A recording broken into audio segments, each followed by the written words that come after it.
sujet. Donc il y a de l'eau sucrée, puis je verse de l'eau pure dessus. Donc ce que je veux faire en fait, c'est un gradient de concentration, c'est-à-dire je veux de l'eau sucrée dans le fond et de l'eau non sucrée dessus. Pour visualiser l'eau non sucrée, je vais mettre un petit peu de fluorescéine dedans. Le but, c'est de verser sans que ça se mélange. Donc il faut verser le liquide léger doucement et uniformément sur le liquide lourd.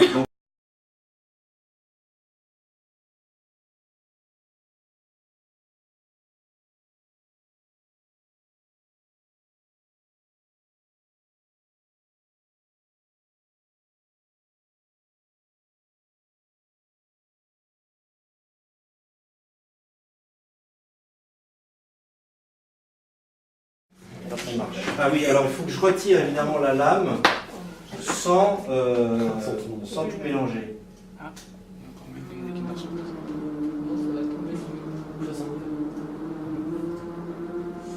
Et là, c'est évidemment là où on renverse les cuves. Bon. Donc je descends le faisceau.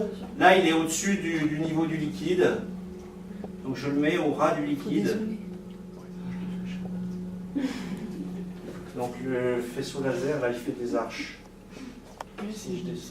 Voilà. Donc ça, c'est ni plus ni moins que le mirage. Le phénomène du mirage. C'est exactement ça. Donc là, le chemin optique donc, que suit donc, le rayon lumineux, donc il est réfracté, le rayon lumineux est réfracté à cause des variations d'indice du milieu. Donc les variations d'indice, elles sont liées aux variations de concentration. L'indice est plus grand dans le fond. Ce qu'il faut retenir, c'est que l'indice optique est plus grand dans le fond de la cuve que dans le dessus de la cuve. Et les rayons lumineux, ils sont courbés dans la direction de l'indice croissant, toujours. Donc ils sont courbés de l'indice faible vers l'indice fort. Donc l'indice faible, c'est en haut, l'indice fort, c'est en bas. D'accord? Donc là, il est courbé jusqu'à à peu près ici, où ensuite, il se réfléchit sur le fond de la cuve, sur le fond solide de la cuve.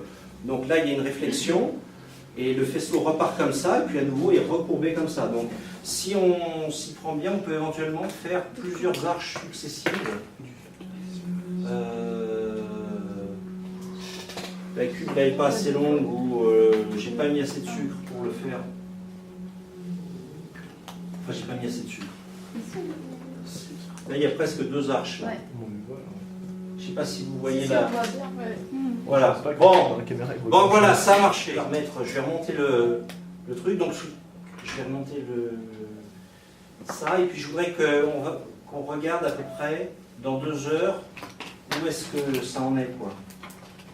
Donc, évidemment, parce qu'au cours du temps, lentement, enfin, évidemment, ce dont on va se rendre compte, c'est qu'au cours du temps, la forme du faisceau là va changer doucement, il va devenir de plus en plus droit, de plus en plus horizontal, c'est-à-dire que la courbure va s'atténuer au fur et à mesure.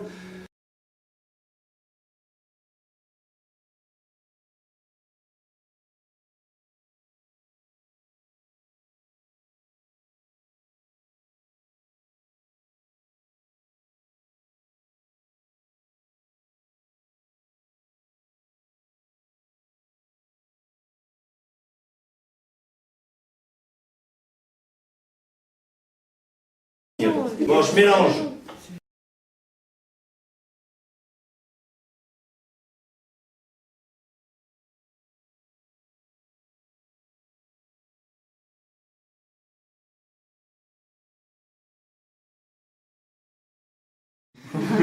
Même si, mais c'est bien. Même si ici. Bon, donc le faisceau maintenant va en ligne droite. Il va en ligne droite parce que le milieu dedans est homogène. Il y a la même concentration en sucre partout.